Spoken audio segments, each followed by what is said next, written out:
buy a home at a good price, do a little bit of work, fix it up, and then flip it. A very capital intensive business. If you get it right, you can make a lot of money. If you get it wrong, you can lose a lot of money. How much money did Zillow lose doing iBuying? $1.5 billion. iBuying destruction. Now, iBuying is coined by this company called Opendoor. Opendoor, actually, funnily enough, one of the founders was this guy, Keith here. Keith's husband is the guy, Jacob, who we just had on the show last week, guest speaker, who wrote this book, The Wires of War. And Keith is a founders fund VC, big name VC, tech entrepreneur.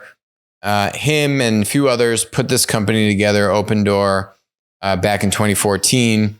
And it's iBuying, which basically means you're like Carvana for homes. Carvana is, buying a used car, fixing it up, and then reselling it. So you're flipping used cars. This is basically that, but for homes. How can I buy a home at a good price, do a little bit of work, fix it up, and then flip it? So, if you look at Carvana, that's a $51 billion market cap business. Not too shabby, right? Opendoor, $13 billion. Opendoor went public at around $11 a share. This was in summer of 2020. Very interesting time, right? And now they're basically double that. News here is that Zillow has killed their entire iBuying operation. The Zillow stock plunging 25%, and they're letting go over 25% of their staff. The iBuying operation, the Zillow Offers operation, linear, right? Buying houses on balance sheet, selling them. That's a very capital intensive business. If you get it right, you can make a lot of money. If you get it wrong, you can lose a lot of money. How much money did Zillow lose doing iBuying? $1.5 billion. Yes, a good, pretty coin right there. $1.5 billion down the drain. They've now exited the business, so they're hoping to stem their losses. I mean, they still own a bunch of houses, by the way. $16 billion market cap company. So really interesting to see Opendoor, which is a pure play iBuying business. Their stock dipped on the news of Zillow getting out, but now it's kind of back. Other funny news with this is that you had this, highly heralded investor, Kathy Wood. She bought the dip and then got out of buying the dip. They were buying shares as recently as Tuesday, and then now they're just dumping all of it. Dumped $376 million after loading up on Zillow. They've now dumped 6 million shares in 2 straight days. So that must have stung. I just don't really understand. And it's through an ETF.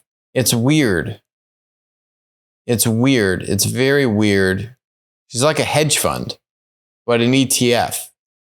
I mean, she is really known for finding really great long-term investment trends and then building an ETF product around it and then doing very well. This fly by the seat of your pants kind of hedge fund activity shrouded in an ETF does not seem to be suiting her well. There's been other examples of this where we've talked about on the show where she's like made very peculiar decisions on what to buy and what to sell and how long to hold it for.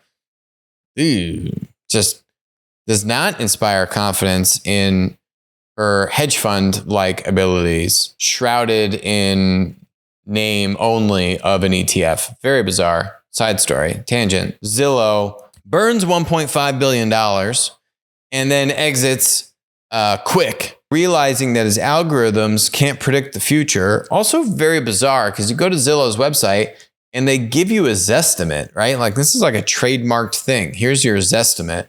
And then they just blew $1.5 billion on basically, taking all their big data brains on the Zestimates and screwing that up. Kind of difficult to understand how mismanaged this thing was and why it took over 1.5 billion lessons for them to learn that they weren't going to figure this out. Very bizarre, right? And probably when they paused the iBuying because of COVID was the time that they should have been buying.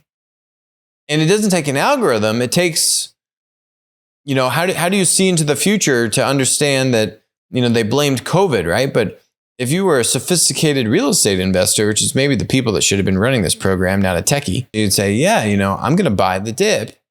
I think New York's going to come back. I think cities are going to come back, right? And like, guarantee you, there's a bunch of people in real estate that have done exactly that and made plenty billions of dollars. Meanwhile, these guys have lost many, not more than one, but 1.5. Very peculiar stuff all around.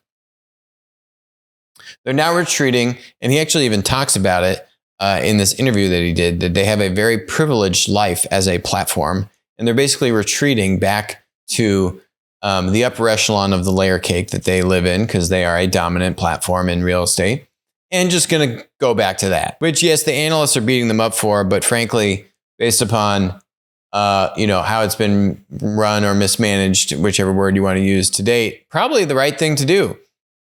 Maybe they need a new CEO. The platform is still very strong.